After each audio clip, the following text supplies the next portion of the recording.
Hello, hope you're all doing okay. A little bit of GCSE Islam content today. Revision of 6 articles of faith and the 5 roots. So this is a Sunni Shia difference that you need to know about for the exam. But as we go through it, hopefully you'll see that actually there's not an enormous amount to learn here because there is plenty of overlap. So we're in Muslim beliefs. Sunni Muslims believe in the 6 articles of faith, and Shia Muslims believe in the 5 roots of Usul, sometimes just known as the 5 roots. There's differences between them, so there are some things that only apply to Shia Islam or only apply to Sunni Islam, but there are also plenty of similarities.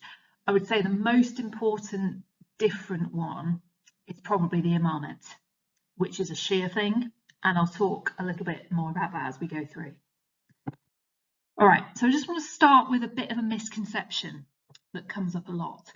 I find that when people are trying to write about these things, they get quite confused with the Islam because they're not always sure on the differences between beliefs and practices. And because we've got lists of things you have to learn, so the 6 articles, 5 roots, 5 pillars, and then 10 obligatory acts, it can get confusing. I totally get that. So the 6 articles and the 5 roots, which is what this video is about, they are beliefs, okay? And then the 5 pillars or 10 obligatory acts, they're practices. Now the difference is a belief is a way of looking at the world. So a belief is part of a worldview, particularly a religious belief is a way of thinking about God. So beliefs are ideas you hold in your head that affect how you see the world. And then practices, this is all about putting that into action. So practices are actions or rituals that reflect beliefs. So just to do a little example of that, a belief that comes up in both the 6 articles and the 5 roots is Tawheed, so the oneness of God, the belief for Muslims that there is one God. And then as a practice, we've got the practice of Salah, which is prayer, so which is praying to that one God 5 times a day, maybe 3 times a day for some Shia Muslims. So there's definitely a relationship between the two, but at the same time, they're not exactly the same thing. The best advice I can give you on getting your head around 6 articles, 5 roots, 5 pillars, whatever it is just to really go hard on just learning them in a good old-fashioned kind of way. So my go-to for this would probably be flashcards. So write a little bit about each one on a flashcard, maybe have the word on one side and the definition on the other, test yourself over and over again, have other people test you, just until you can do it, because that's how you move knowledge from short to long-term memory. And once it's in your long-term memory, it tends to stay there, and that knowledge will just come when you need it to. Okay, so that's my best advice really there. Might not be what you want to hear, but it will work. Okay, so let's start by looking at the 6 articles of faith. And a little shout out to BBC Bite Size here, because I have borrowed their diagram to illustrate this for you.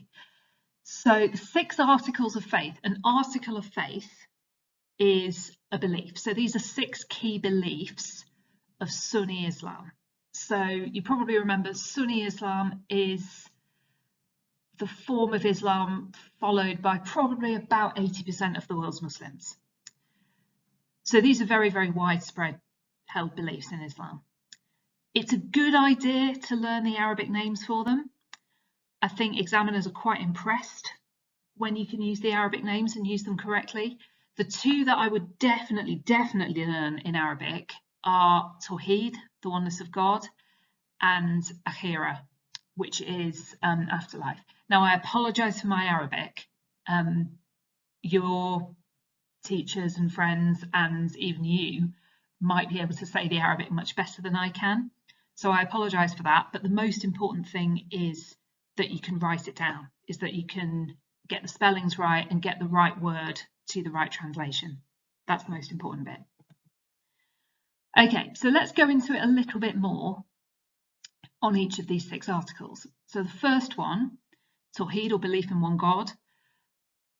God has no equal, he has no family, he has no kind of body, he cannot be divided or reduced in any way. So one God, if you wanted to use words like omnipotent, omniscient, those wouldn't be the wrong words to use here, those would be okay.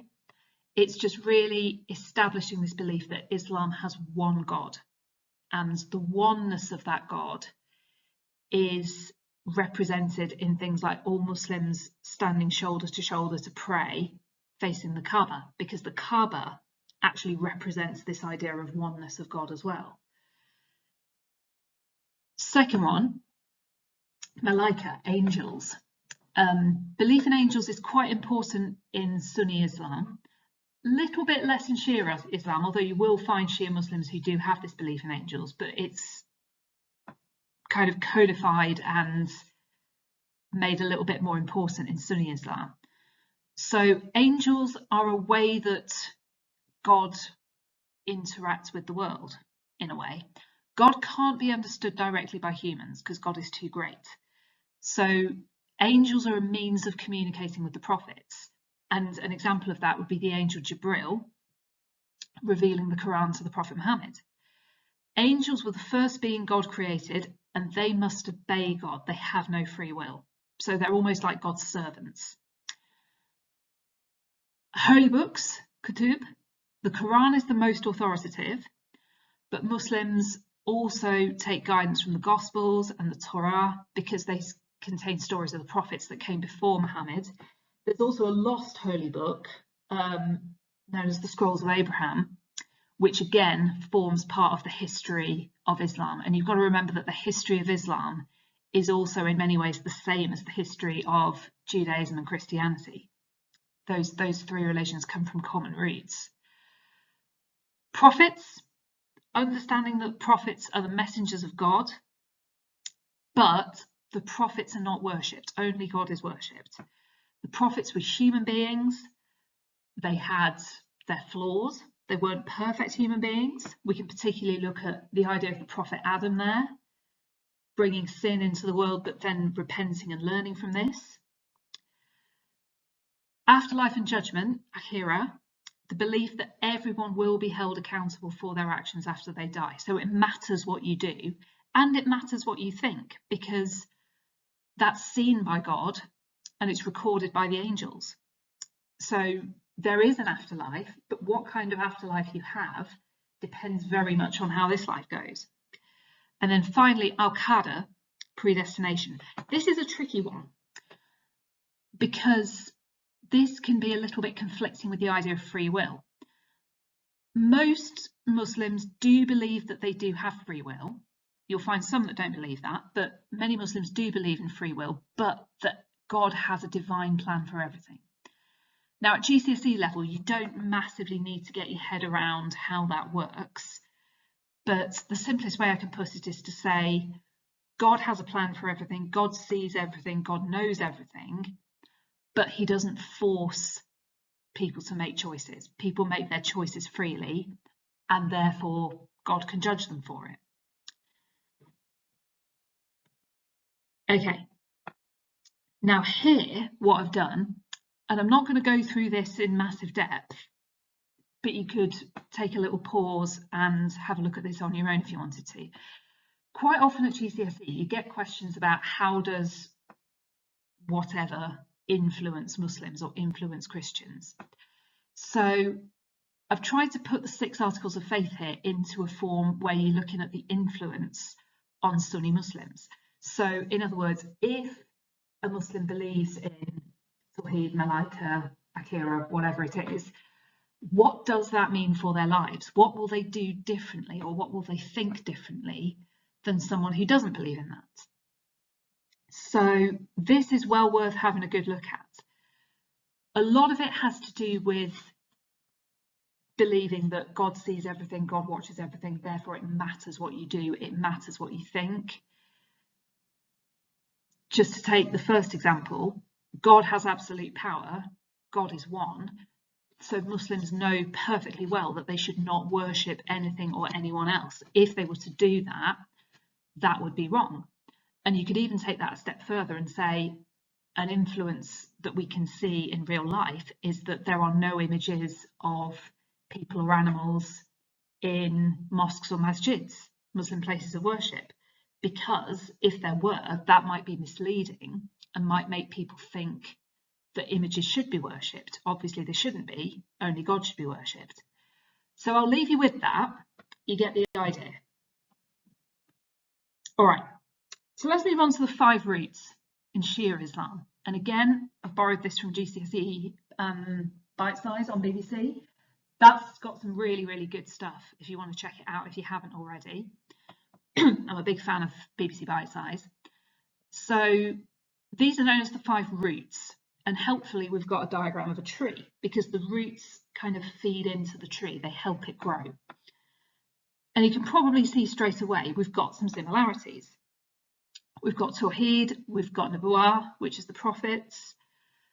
We've got divine justice, which is slightly different, but not enormously different from some Sunni beliefs. The big one that's different is the imamat. So I'll try and explain that as best as I can as we go through. So here we are. Tawheed is the same, belief in one God. Adalat, divine justice, this is the idea that God is completely fair and always makes sure everyone gets what they deserve. So everyone is punished or rewarded correctly. That's a slightly different formulation of an idea that we've seen in Shia Islam already. Prophets, largely the same. Now the imamat, the big difference that you might know between Sunni and Shia Muslims, probably the biggest difference, is in the idea of who was the successor to the Prophet Muhammad. So for Sunni Muslims, it's Abu Bakr, who was a close friend of the Prophet Muhammad. For Shias, it was Imam Ali, who was Muhammad's cousin. So there's no agreement about this between Shia and Sunni Muslims. But for Shias, the idea that Ali then had successors in a kind of chain, and that those imams, those leaders, provide guidance and protection to the faith, and they're therefore the kind of correct successors of the Prophet Muhammad. This is complicated, and at GCSE we don't need to enormously get into the complexities of it, but you do need to understand that there is that difference. And so the imamat is something that you can be asked about relating to Shia Islam, but not to Sunni Islam, because it's not a thing for Sunni Muslims. And then Al-Mad, the day of resurrection. Humans live again after death, but you're judged on your intentions and your actions that you showed, and that decides whether you go to paradise or to hell. Again, we have a very similar idea in Sunni Islam, just in a slightly different wording. So once again, here it is in terms of influences. So if we take something like the imamat, an influence on Shia Muslims of believing in the imamat would be that they feel that they should follow the advice of the imams, of the successors of the Prophet Muhammad, because they were appointed and they were supposed to always be the ones who would take the faith forward and would guide people. So they serve as role models in a similar way to the prophets, I guess. And then the others relate to the idea of trusting in God, trusting in God's mercy, watching what you do, being very careful to do the right things and follow the path that God has laid out for you so that you can go to heaven. So again, if you want to have a bit of a closer look at this, just hit pause on the video and you can read it at your leisure. So the final thing, just a couple of possible formulations for exam questions. Now, I'm not absolutely going to tie myself to these because the wording might be different. They might not be asked quite in this way, but I think any of these questions would probably be quite fair enough. Sometimes they set the 1 mark question on something like this. So they might give you 4 options and say which of these either is or isn't one of the 6 articles of faith or the 5 roots. So you've got to know your stuff to be able to spot that, because that won't be a dead easy question. A 2 marker could be something like give 2 of the 6 articles of faith. And if you've learnt them properly, that should be no problem. You could also get it as a 4 marker, explain 2 of them. So that could be naming it and saying what it means for Muslims. You could get it as an influence question as well, I think. How could a belief in the 5 roots or the 6 articles influence Muslims? So have a look at the tables again that I've put in the video. And then once or twice they have gone for a 12 marker. And this has been quite problematic, because if you don't know the 6 articles of faith or the 5 roots and you've got a 12-mark question to do, it is very difficult to style that out. So how can you evaluate it if you don't actually know what it is? So just be aware that questions like these have come up and they could come up, whether that's in practice questions that you're doing or in mocks or even in the real thing. Who knows what will be in the real thing, but these are all on the spec, so that would be fair enough. Like I said before, really go hard on trying to learn these. Learn the Arabic terms if you can. Learn it like you would languages vocab or technical terms in science. You know, try and use your revision techniques across subjects, because what works in one subject probably will work in another too, if that's how your brain absorbs it. Okay, I hope that's helped. Good luck with your revision, and I'll see you soon.